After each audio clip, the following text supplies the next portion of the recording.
바울과 및 동행하는 사람들이 바보에서 배 타고 밤빌리아에 있는 버가에 이르니 요한은 그들에게서 떠나 예루살렘으로 돌아가고 그들은 버가에서 더 나아가 비시디아 안디옥에 이르러 안식일에 회당에 들어가 앉으니라. 율법과 선지자의 글을 읽은 후에 회당장들이 사람을 보내어 물어 이르되, 형제들아, 만일 백성을 권할 말이 있거든 말하라. 바울이 일어나 손짓하며 말하되, 이스라엘 사람들과 및 하나님을 경외하는 사람들아, 들으라. 이 이스라엘 백성의 하나님이 우리 조상들을 택하시고 애굽 땅에서 나그네 된 그 백성을 높여 큰 권능으로 인도하여 내사 광야에서 약 40년간 그들의 소행을 참으시고 가나안 땅 7족속을 멸하사 그 땅을 기업으로 주시기까지 약 450년간이라. 그 후에 선지자 사무엘 때까지 사사를 주셨더니 그 후에 그들이 왕을 구하거늘 하나님이 베냐민 지파 사람 기스의 아들 사울을 40년간 주셨다가 패하시고 다윗을 왕으로 세우시고 증언하여 이르시되, 내가 이새의 아들 다윗을 만나니 내 마음에 맞는 사람이라, 내 뜻을 다 이루리라 하시더니 하나님이 약속하신 대로 이 사람의 후손에서 이스라엘을 위하여 구주를 세우셨으니 곧 예수라. 그가 오시기에 앞서 요한이 먼저 회개 세례를 이스라엘 모든 백성에게 전파하니라. 요한이 그 달려갈 길을 마칠 때 말하되, 너희가 나를 누구로 생각하느냐? 나는 그리스도가 아니라 내 뒤에 오시는 이가 있으니 나는 그 발의 신발끈을 풀기도 감당하지 못하리라 하였으니, 형제들아, 아브라함의 후손과 너희 중 하나님을 경외하는 사람들아, 이 구원의 말씀을 우리에게 보내셨거늘 예루살렘에 사는 자들과 그들 관리들이 예수와 및 안식일마다 외우는 바 선지자들의 말을 알지 못하므로 예수를 정죄하여 선지자들의 말을 응하게 하였도다. 죽일 죄를 하나도 찾지 못하였으나 빌라도에게 죽여달라 하였으니 성경에 그를 가리켜 기록한 말씀을 다 응하게 한 것이다. 후에 나무에서 내려다가 무덤에 두었으나 하나님이 죽은 자 가운데서 그를 살리신지라. 갈릴리로부터 예루살렘에 함께 올라간 사람들에게 여러 날 보이셨으니 그들이 이제 백성 앞에서 그의 증인이라. 우리도 조상들에게 주신 약속을 너희에게 전파하노니 곧 하나님이 예수를 일으키사 우리 자녀들에게 이 약속을 이루게 하셨다 하니라. 시편 2째 편에 기록한 바와 같이 너는 내 아들이라, 오늘 너를 낳았다 하셨고, 또 하나님께서 죽은 자 가운데서 그를 일으키사 다시 썩음을 당하지 않게 하실 것을 가르쳐 이르시되, 내가 다윗의 거룩하고 mid부는 살을 너희에게 주리라 하셨으며, 또 다른 시편에 일렀으되 주의 거룩한 자로 썩음을 당하지 않게 하시리라 하셨느니라. 다윗은 당시에 하나님의 뜻을 따라 섬기다가 잠들어 그 조상들과 함께 묻혀 썩음을 당하였으되 하나님께서 살리신 이는 썩음을 당하지 아니하였나니, 그러므로 형제들아, 너희가 알 것은 이 사람을 힘입어 죄 사함을 너희에게 전하는 이것이며, 또 모세 율법으로 너희가 의롭다 하심을 얻지 못하던 모든 일에도 이 사람을 힘입어 믿는 자마다 의롭다 하심을 얻는 이것이라. 그런즉 너희는 선지자들을 통하여 말씀하신 것이 너희에게 미칠까 삼가라. 일러스되, 보라, 멸시하는 사람들아, 너희는 놀라고 멸망하라. 내가 너희 때를 당하여 한 일을 행할 것이니 사람이 너희에게 일러줄지라도 도무지 믿지 못할 일이라 하였느니라. 그들이 나갈새 사람들이 청하되 다음 안식일에도 이 말씀을 하라 하더라. 회당의 모임이 끝난 후에 유대인과 유대교에 입부한 경건한 사람들이 많이 바울과 바나바를 따르니 두 사도가 더불어 말하고 항상 하나님의 은혜 가운데 있으라 권하니라. 그 다음 안식일에는 온 시민이 거의 다 하나님의 말씀을 듣고자 하여 모이니 유대인들이 그 무리를 보고 시기가 가득하여 바울이 말한 것을 반박하고 비방하거늘 바울과 바나바가 담대히 말하여 하나님의 말씀을 마땅히 먼저 너희에게 전할 것이로되 너희가 그것을 버리고 영생을 얻기에 합당하지 않은 자로 자처하기로 우리가 이방인에게로 향하노라. 주께서 이같이 우리에게 명하시되 내가 너를 이방의 빛으로 삼아 너로 땅끝까지 구원하게 하리라 하셨느니라. 이방인들이 듣고 기뻐하여 하나님의 말씀을 찬송하며 영생을 주시기로 작정된 자는 다 믿더라. 주의 말씀이 그 지방에 두루 퍼지니라.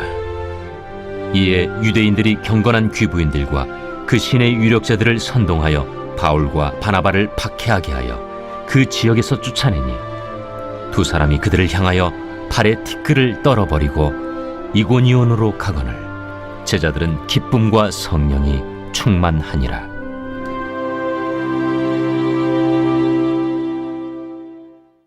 오늘 사도행전 13장 후반부 말씀 함께 살펴보도록 하겠습니다. 사도행전은 교회의 탄생과 교회 확장을 보여주고 있습니다. 예수님은 교회의 탄생을 예고하고 승천하셨고 성령이 마가의 다락방에 오순절날 임함으로 예루살렘 교회가 탄생하게 되었습니다. 이 교회는 사랑의 공동체였고 세상과는 구별되어지는 거룩한 공동체였습니다. 예루살렘 교회에 핍박이 임하게 되었고 믿는 자들은 온 유대와 사마리아에 흩어져 복음을 여전히 전하여서 사마리아 성에도 교회가 만들어지게 되었습니다. 이 복음은 이방인들에게도 전파되었을 뿐만 아니라 여인들과 또 유대인들이 가까이 하지 않는 시체를 다루는 무두장이 시몬에게까지 복음이 증거되게 되었습니다. 고넬료를 통해서 이방인에게도 복음이 증거되어지는 사고의 전환을 환상 중에 보여주셨고 이방인 선교를 위해서 하나님은 사울을 준비시켜 주었습니다. 안디옥에 이방인 교회가 최초로 세워지게 되었고 이 복음은 땅끝을 향하여 가게 되어집니다. 바나바와 사울이 전도 여행을 시작하게 되었는데요. 우리가 지난 시간에는 구브로 섬에서 복음을 전하는 장면을 보았습니다. 이 구브로는 바나바의 이제 출생지입니다. 고향이라 할 수 있겠죠. 그래서 처음으로 복음을 이방 땅에 전한 전도 여행의 시작점이 바나바의 고향이었던 구브로 섬이었습니다. 그래서 그 실리아라는 살람이라는 곳에 먼저 도착하고 또 바보라는 곳에서 복음을 전하였던 것을 우리가 지난 시간에 봤습니다. 이제 오늘은 이제 배를 타고 다시 구브로 섬에서 소아시아 대륙으로 이동을 하게 되어집니다. 여기에서 이제 비실리아 안디옥에 오늘 이제 도착을 하게 되는데요. 오늘 비시디아 안디옥에서 바울이 처음으로 복음의 말씀을 전하는 설교의 본문이 등장을 하게 됩니다. 이 누가가 사도행전을 기록을 하였는데요. 이 스데반이 전한 복음의 설교가 담겨 있고 또 바울이 전한 복음의 설교도 여기에 담겨 있습니다. 또 사울이 베드로가 전한 복음의 설교도 담겨져 있죠. 이 대표성을 좀 가지고 있습니다. 처음에 교회가 형성될 때 유대인들에게 복음을 전한 베드로의 설교가 있고요. 또 이제 처음으로 순교한 스데반이 자신을 죽이려 하는 유대인들에게 복음을 전하는 장면. 또 이제는 이방인들에게 복음을 전하는 장면인데요. 이 내용은 조금씩 다릅니다. 그런데 그 핵심은 예수 그리스도의 죽으심과 부활하심, 그리고 그분을 통해서 구원을 얻음, 이런 내용들이 담겨져 있습니다. 오늘 바울이 전한 이 복음도 독특한 특성을 가지고 있는데 그 시작점이 그 특성을 알려주고 있습니다. 17절 말씀을 보면 바울의 설교의 시작점이 나옵니다. 이 이스라엘 백성이 하나님이 우리 조상들을 택하시고 애굽 땅에서 나그네 된 그 백성을 높여 큰 권능으로 인도하여 내사. 바울의 설교는 이스라엘 백성들이 애굽에서 종살이하고 있을 때에 모세를 통해서 출애굽되어지는 장면으로 설교가 시작을 하게 됩니다. 지금 이 바울이 전도하고 있는 그들이 만나고 있는 곳은 이 비시디아 안디옥에 있는 회당이었습니다. 이 회당에 유대인들이 모여 있었고 또 이방인들 중에 유대교로 개종한 사람들 일부가 이곳에 지금 모여 있는 상태입니다. 그래서 이 안식일에 모여서 하나님의 말씀을 봉독하고 그 봉독한 말씀에 대해서 자유롭게 토론하고 또 가르칠 사람이 있으면 그 말씀을 가르치는 그런 형태로 유대인 회당의 예배가 진행이 되었습니다. 이때에 회당장이 처음 얼굴을 보이는 이 바나바와 사울에게 대해서 이야기를 권합니다. 당신들이 혹시 할 이야기가 있으면 말해보아라 라고 하였더니 이 설교를 시작하게 되어진 것이죠. 지금 이 유대인들이 이제 비실리아 안디옥에 모여 있는 이 소아시아 지역에 있는 이유는 뭐냐면 예루살렘과 유대가 다 멸망하여서 나라를 잃고 이곳저곳으로 흩어진 사람들입니다. 이들의 이 흩어짐의 세월은 무려 400년이 지났고요. 로마의 핍박을 당하면서 많은 세금을 내고 부자유로운 삶을 살고 있습니다. 그래서 이들의 최고의 관심사항이라면 유대인들이 다시 해방되어지고 로마로부터 우리가 풀려나 이스라엘 가나안 땅에 다시 모여서 부강한 나라를 만드는 것이 그들의 최고의 관심사항입니다. 이것은 이미 그 예루살렘과 유대 땅에서 경험한 바이죠. 그런데 이 지금 흩어져 있는 유대인들은 그보다 더 갈망함이 있습니다. 마치 애굽의 포로로 끌려온 유대인들과 같은 그런 심정이 이들에게 있는 것이죠. 그래서 그들이 무엇이 필요하고 어디에 제일 관심이 있는지 바울은 알고 있었습니다. 언제 메시아가 와서 로마로부터 우리를 해방시켜서 우리가 다시 고향에 돌아가 우리가 자유롭게 생활하면서 다윗의 왕조의 그 영광을 회복하며 우리가 언제 다시 떵떵거리며 살까, 여기에 대한 관심이 제일 많았던 것이죠. 그래서 바울은 그들의 관심사항을 다이렉트로 직접적으로 언급을 하고 있는 겁니다. 이스라엘이 애굽에서 종살이하고 있었는데 하나님께서 모세를 통해 그들을 구원해내시지 않았냐. 그들은 40년 동안 광야 세월을 하였지만 여러 악행들을 하였고 그들의 소형이 있었지만 하나님이 다 참으셨다. 그리고 가나안 땅을 주셨다. 7 족속을 다 몰아내시고 그 땅을 선물로 주시지 않았냐.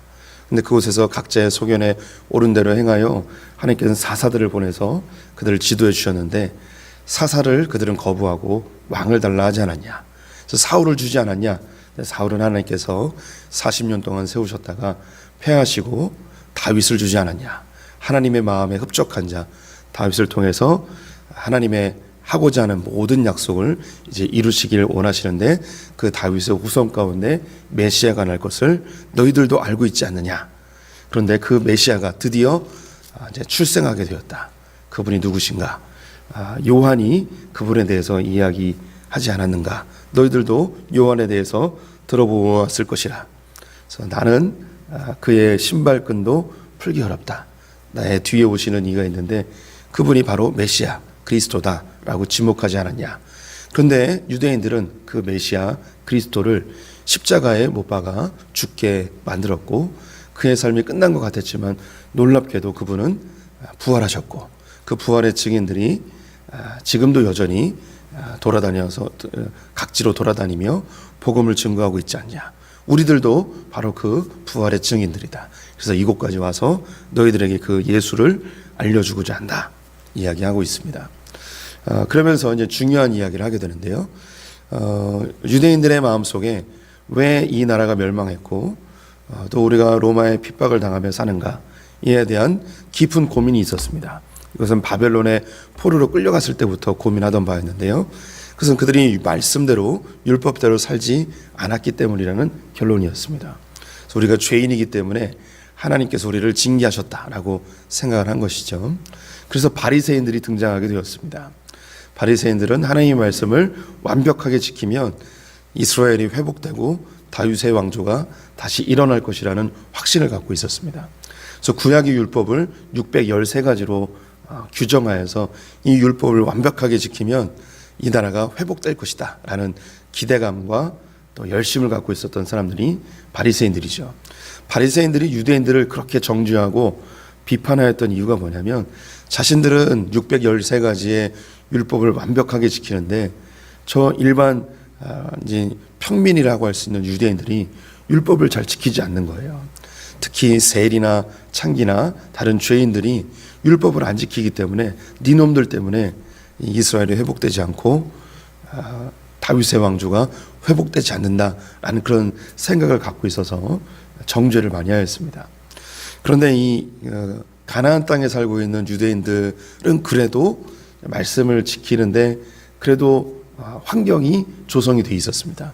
하지만 이방 땅에 살고 있는 유대인들은 이 613가지의 율법을 지킨다는 것 그 자체가 본국에 있는 자들보다 훨씬 더 어려운 상황이었습니다.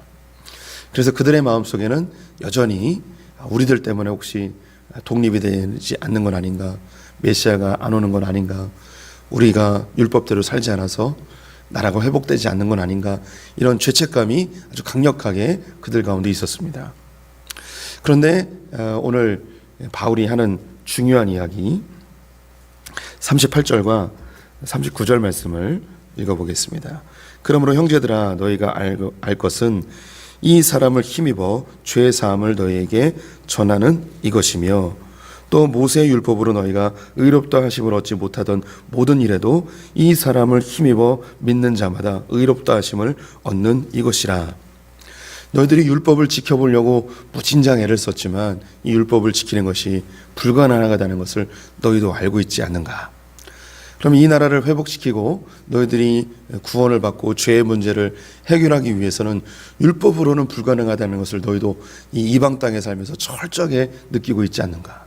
그럼 너희들의 이 죄의 문제를 해결할 수 있는 방법, 이 이스라엘이 구원받을 수 있는 방법은 무엇인가? 하나님께서 이미 제시해 주지 않았냐. 그 예수 그리스도 메시아 그리스도를 믿어라 라는 것을 선언하고 있습니다. 이 이야기에 대해서 사람들은 흥분하기 시작했습니다. 그래서 그 42절 43절을 보시면 그들이 나갈새 사람들이 청하되 다음 안식일에도 이 말씀을 하라 하더라.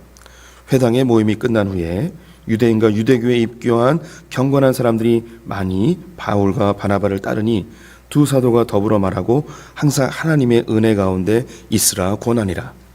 이 바울이 한 설교를 듣고 사람들이 반응하기 시작했습니다. 흥분하기 시작했습니다. 궁금해지기 시작했습니다. 그 예수가 누군가? 우리가 이 죄의 문제로 허덕이고 있고 율법을 지키지 못함으로 우리가 죄책감에 시달리고 있고 우리 때문에 이스라엘이 회복되지 않는 것 같은 생각을 하고 있었는데 이 예수라는 분이 우리의 죄를 해결했고 그분은 이미 다윗의 후손으로 오셨고 메시아이고 그분은 죽은 것 같았지만 부활하셨고 그분이 하나님이 보내신 그 메시아구나. 그분을 믿는다면 그분을 영접한다면 우리의 죄의 문제뿐만 아니라 이스라엘의 회복도 가능하겠구나 라는 그런 확신이 생기기 시작했습니다. 다음 주에도 와서 이 이야기를 해 주십시오 라고 이야기합니다. 또 몇몇의 사람들은 이 모임이 끝난 다음에 바울과 바나바를 초대하여서 함께 이야기를 나누며 우리가 그러면 어떻게 신앙생활을 해야 됩니까? 막 묻고 질문하고 하는 시간을 갖게 되었습니다. 바울이 이 비실리아 안디옥에 있는 이 사람들, 이 유대인들에게 가장 적합한 복음의 말씀을 전해줬습니다. 그들의 마음이 흥분하기 시작하였고 예수를 영접하기 시작하였습니다. 52절 맨 마지막 절을 보면 제자들은 기쁨과 성령이 충만하니라 라고 되어 있습니다. 이미 안디옥 지방에 이 믿는 자들이 형성되었고 그들을 제자라고 일컫기 시작합니다. 비실리아 안디옥에 있었던 사람들이 다 예수를 영접한 것만은 아니었어요.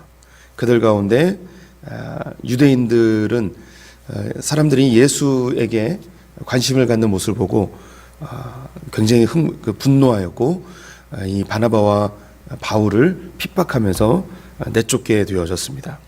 그래서 이고니온 지방으로 옮기게 되어지죠.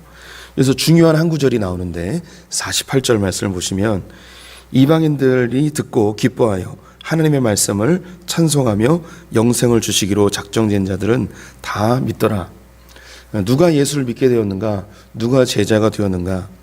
여기에 영생을 주기로 작정된 자가 다 믿었다고 이야기합니다.